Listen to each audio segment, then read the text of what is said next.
দেখো আমার তাতান সোনা এখানে ঘুমোচ্ছে, আর আমরা এখন আছি হলদিয়া বাড়িতে, যেখানে আমি প্রথম বিয়ের পরে এসেছিলাম সেই বাড়িতে। তো যাই হোক, এখানে দেখো বড়টা টিভি দেখছে, পাপান সোনা টিভি দেখছে, আর এখানে আমাকে একটু দেখিয়ে দিলাম। আমাকে দেখার মতো কিছুই নেই, আমার অবস্থা দেখতেই পাচ্ছ।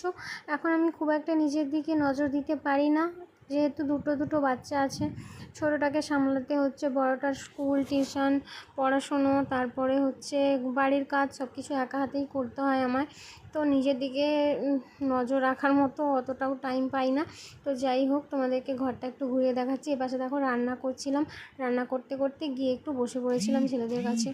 তো এখানে দেখো শাশুড়ি মা কত রকমের আচার করে রেখেছে, আর ওটা আমাদের রান্নাঘর আরও সব কিছু জিনিসপত্র থাকে এখানে।